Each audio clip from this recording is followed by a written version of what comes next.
It was supposed to be a peaceful day on the ice. I had taken my sled, my gear, and a thermos of coffee to the frozen lake, miles away from anyone or anything. The air was cold enough to bite, but the silence was perfect.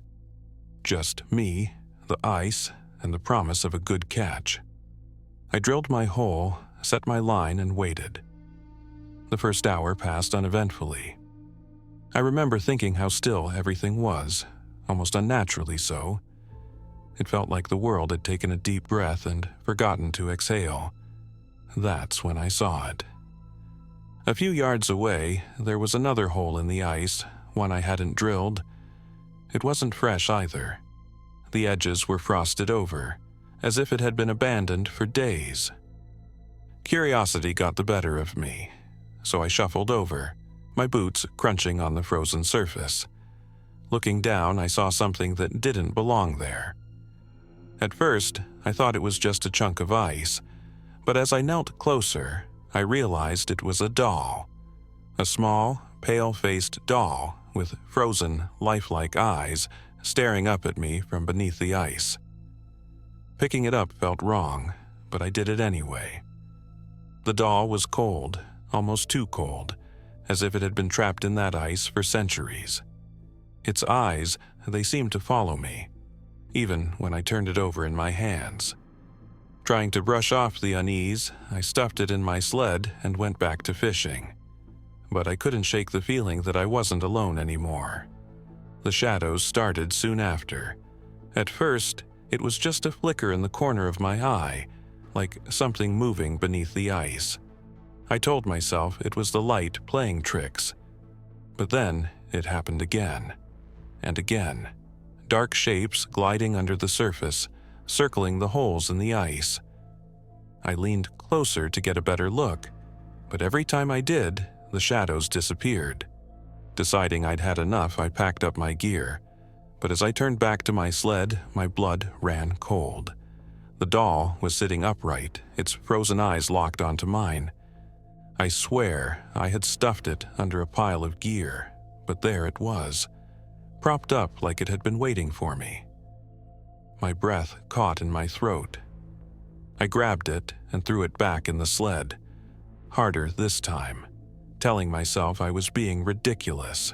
But every few minutes, as I walked back toward the shoreline, I'd glance back, and there it was again, sitting, staring, accusing. I even tried leaving it behind once, tossing it into the snow as far as I could. But the moment I turned around, there it was, back in the sled. My hands were trembling now, my heart pounding like a drumbeat. The shadows grew bolder. Now, they weren't just under the ice. They were at the edges of my vision, darting between the skeletal trees surrounding the lake. The daylight, already weak, seemed to dim further, as if the sun itself didn't want to witness what was happening. I've never been a superstitious man, but in that moment I knew something was wrong. The lake, the doll, the shadows, it all felt alive, like the ice was breathing beneath my feet. Then came the sound, a low, guttural groaning, rising up from the depths of the lake. It wasn't the ice cracking. I'd heard that sound before. This was different. It was almost human. My legs felt rooted to the spot. I wanted to run, but my body refused to move. And then I saw it. A shadow larger than the rest, moving directly under the hole I had drilled. It stopped beneath me and I saw eyes. Dozens of them, staring up, unblinking. Panic set in. I yanked my sled and bolted, slipping and stumbling over the ice, but no matter how fast I moved, I couldn't escape the groaning, or the shadows, or the doll.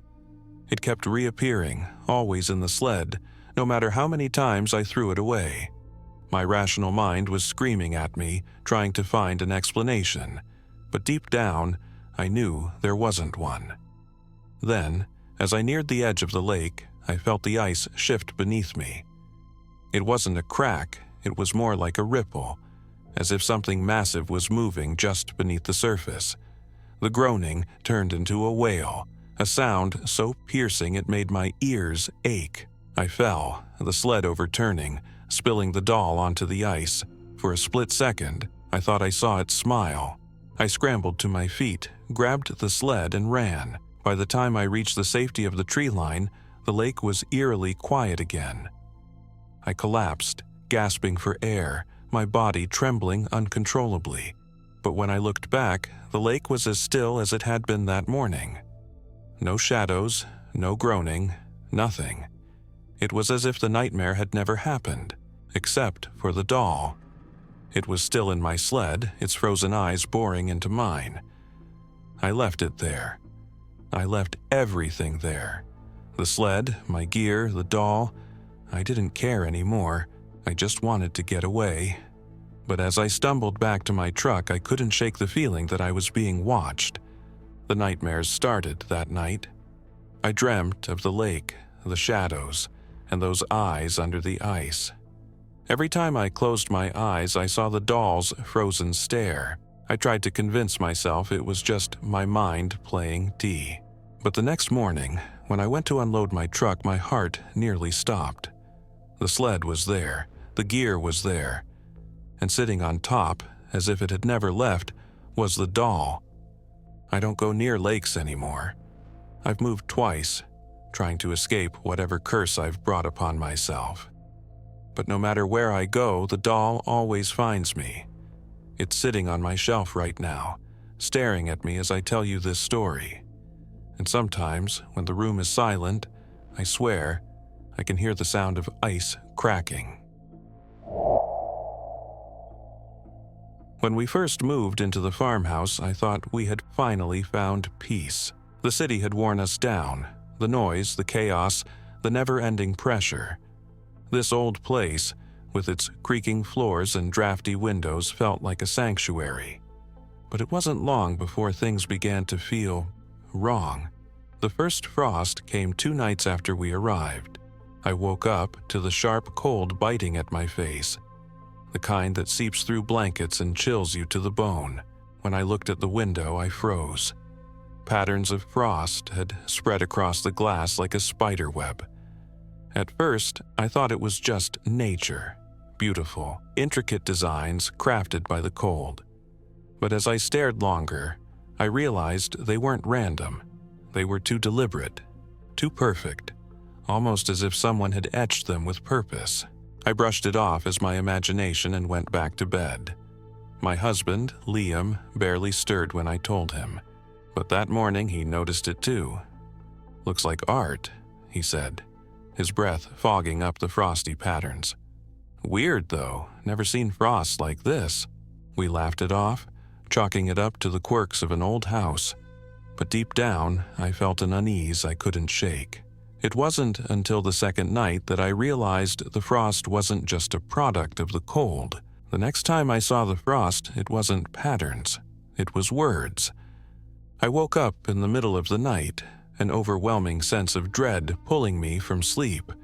The air was colder than before, so cold I could see my breath. The room felt heavy, like the air was pressing down on me. I turned to the window and my heart stopped. Scrawled across the frost were 3 chilling words: "Leave this place." I blinked, hoping the message would disappear, that it was just my mind playing tricks on me. But the words stayed. They were jagged and rough, as though scratched into the frost by invisible claws. I nudged Liam awake, my voice trembling. He groaned, irritated, until he saw the window. "What the hell?" he whispered, his voice tight. We stared at each other in silence, unsure of what to do.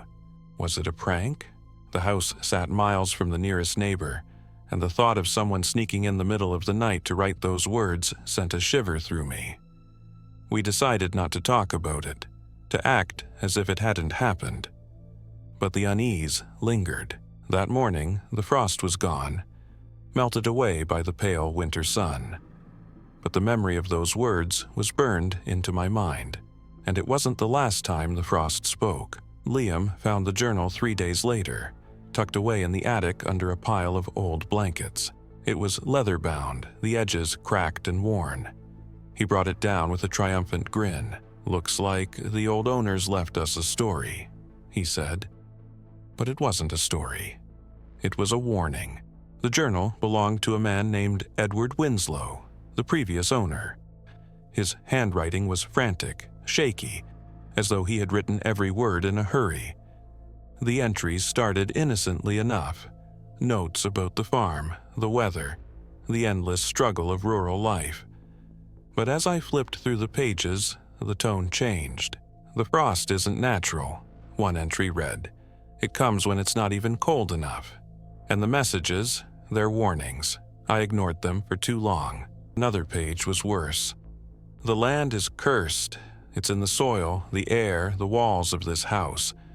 I hear whispers at night, but there's no one there, just the frost, always the frost." My hands trembled as I read the last entry. "If you're reading this, get out. Don't make the same mistake I did. Don't let it in."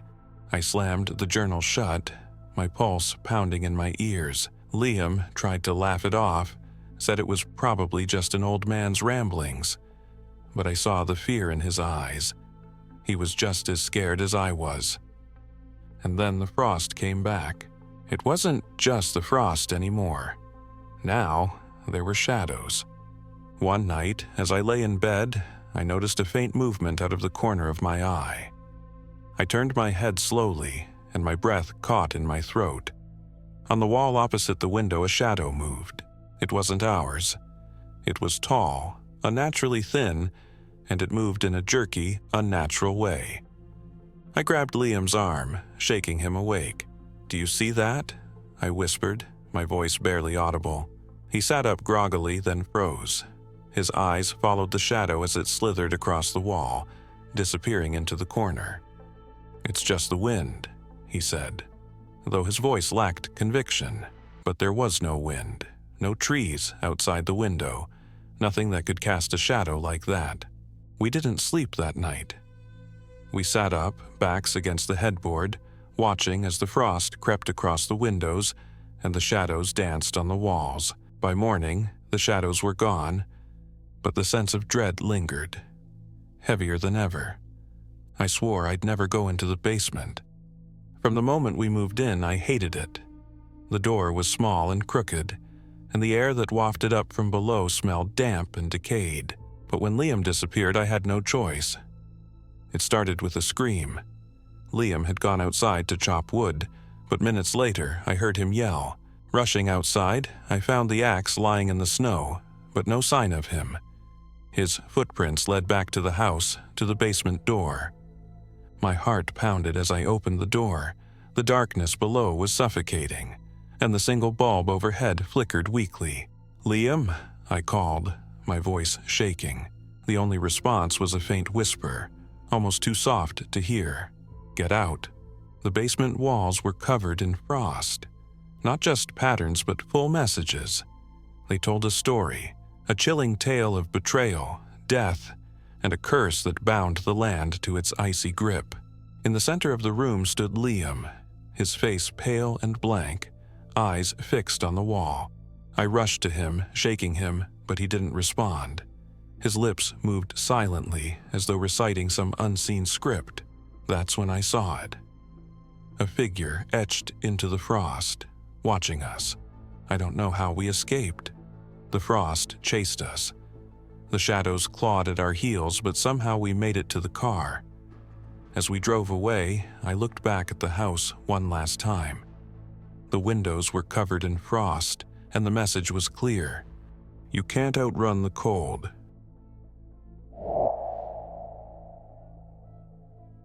The hill was always alive with laughter during the winters. In our small town, it was a tradition for the kids to grab their sleds and race down the snowy slopes while their parents watched from afar. But this year, something felt different. The air was colder, heavier, and the woods surrounding the hill seemed darker, as if they held secrets no one wanted to uncover. It started innocently enough. 2 kids, Johnny and Mia, didn't come back from the hill one evening. At first, everyone thought they must have wandered off or gone to a friend's house. The search parties were casual, filled with reassuring laughter. Kids will be kids, they said. But when night fell, and they were still missing, the fear began to creep in. I'll never forget the look on their parents' faces. A mix of dread and denial. By the next morning, whispers had begun. Survivors spoke in hushed tones about a shadowy figure lurking at the edge of the woods. Some described it as tall and featureless. Others swore it had glowing eyes that pierced through the dark. Parents dismissed it as wild imagination fueled by fear, but I saw it too. I was there that evening. I had been watching my younger brother, Sam, sledding with his friends. I remember looking towards the woods and seeing something. At first, I thought it was a trick of the light, a shadow cast by the setting sun.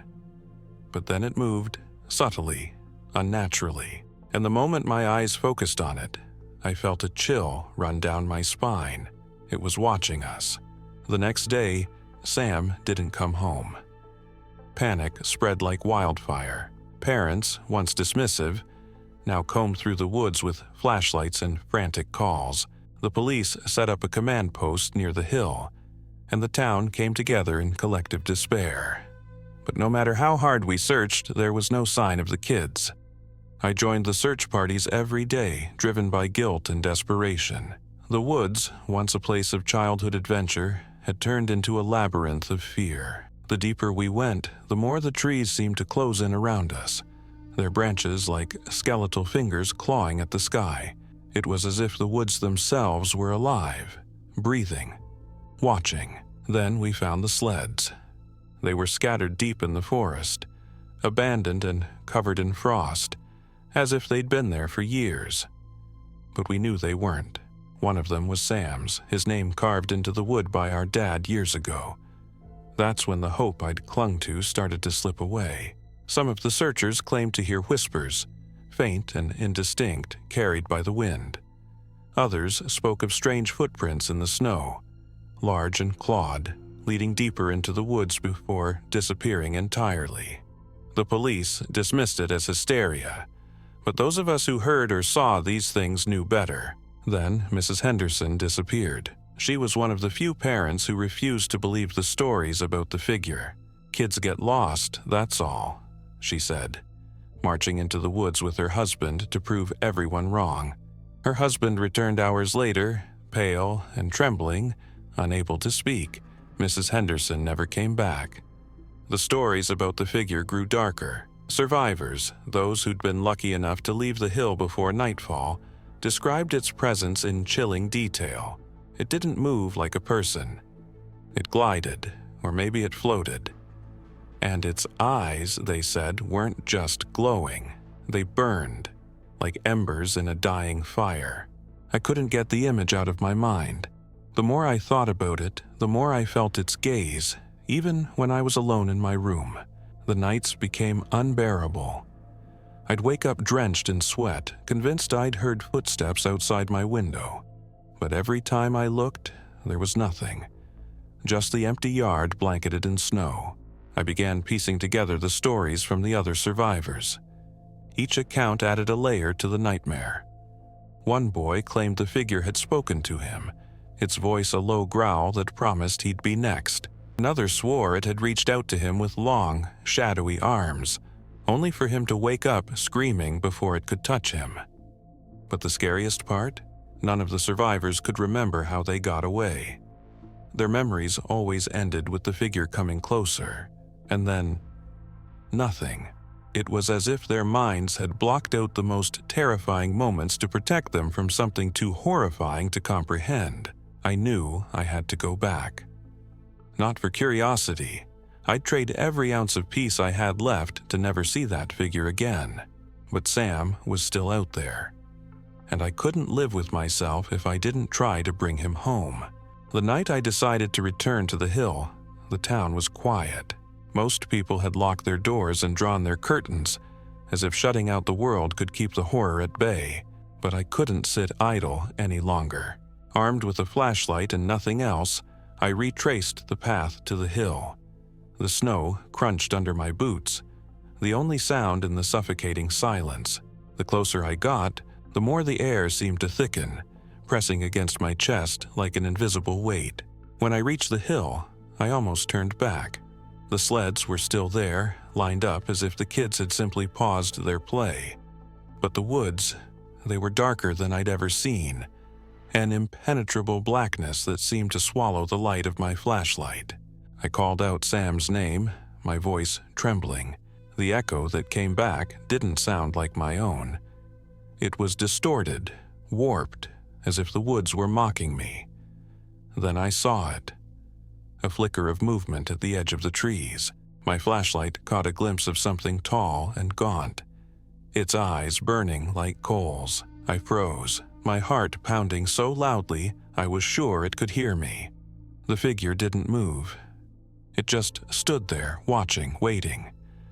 And then, in a voice that sounded like the wind itself, it whispered, "You shouldn't be here."